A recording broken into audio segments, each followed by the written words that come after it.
If your skincare routine hasn't changed since your 30s, there's a good chance it's no longer giving your skin what it needs. Here's why. As your skin changes with age, it tends to lose moisture more easily, recover more slowly, and become more sensitive to products you used to tolerate just fine.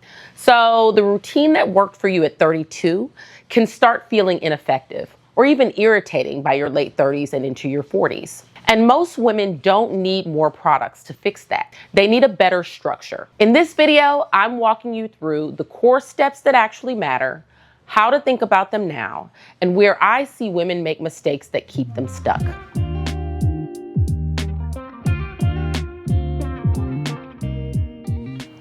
Hi, I'm Dana, skincare educator and founder of Beauty in Color. I help Black women understand their skin, build better routines, and age intentionally. Today, I'm showing you how to build a routine that actually supports your skin now. I'll go deeper on cleansers, treatments, and sunscreen in future videos, but first, you need to understand the basics, because once you do, skincare gets a whole lot easier. Your skin in your late 30s and 40s isn't the same skin you had in your early 30s. And I don't just mean fine lines or dark spots. I mean how your skin behaves. As your skin changes with age, it tends to lose moisture more easily, recover more slowly, and become less resilient overall. For a lot of women, sensitivity goes up too. So if your skin suddenly feels drier, more reactive, or harder to figure out, that's not random. It means your skin needs different support. And that's why a routine built for where your skin is now matters. Not more products, not trend chasing, just a clear structure that supports what your skin needs now. Every effective skincare routine comes back to 4 steps: cleanse, treat if needed, moisturize, and protect. That's it. Not 10 steps, not a crowded shelf. A good routine isn't about using more.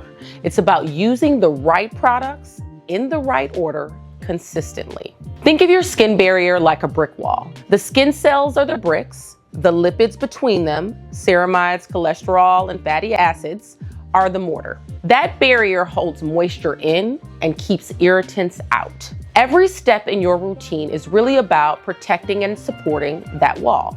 The first step is cleansing. It may not be the most exciting step, but it is one of the most important. Throughout the day and night, things build up on your skin. So think about oil, sweat, sunscreen, makeup, and environmental debris.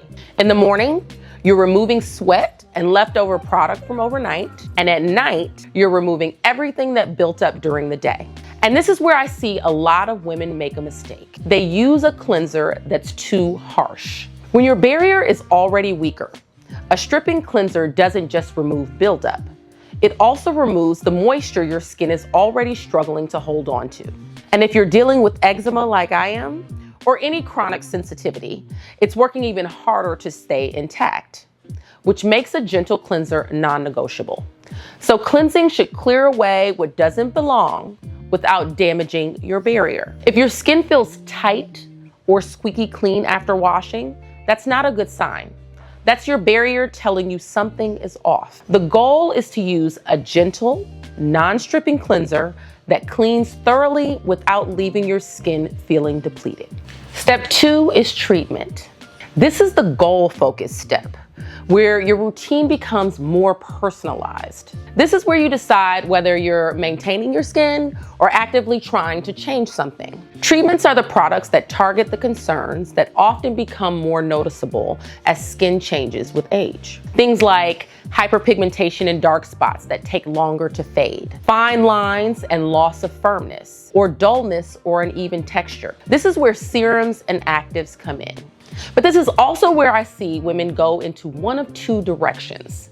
They either layer on too many actives at once, trying to fix everything, or they skip this step entirely because they don't know where to start. Both extremes are common. Neither one actually helps. So here's my guidance. If you're new to treatments, or if you're rebuilding your routine after a long break, start with the basics first. Cleanse, moisturize, and protect.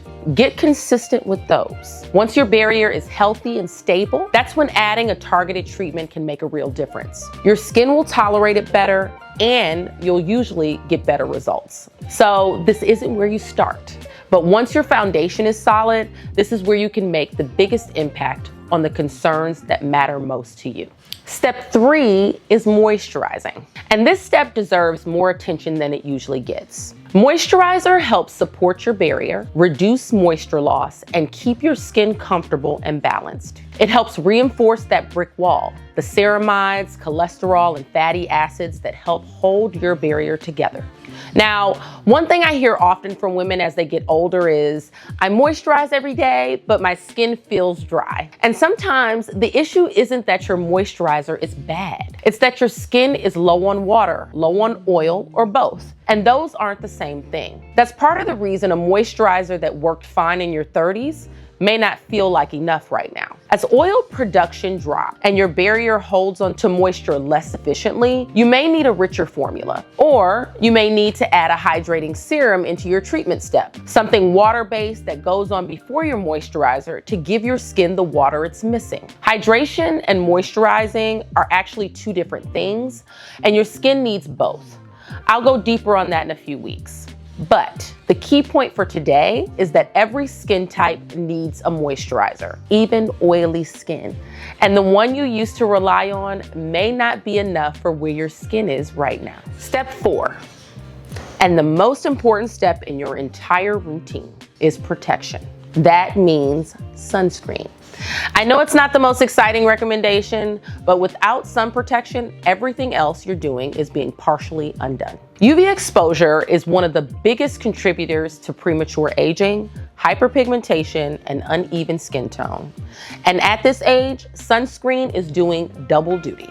It's protecting you from new damage and preserving the work your other products are doing. And yes, this absolutely applies to us Black women. Melanin does provide some natural protection, but it doesn't fully protect your skin from UV damage. And while melanoma is less common in Black people, it's also diagnosed at later stages, which means it's frequently more advanced and harder to treat by the time it's found. So sunscreen isn't optional. It's not a sometimes product. It's an every single day product. A simple guidance: get something that has SPF 30 or higher and it's broad spectrum. Thankfully, there are now plenty of formulas made for deeper skin tones that don't leave a white cast. So this step should be a part of your routine.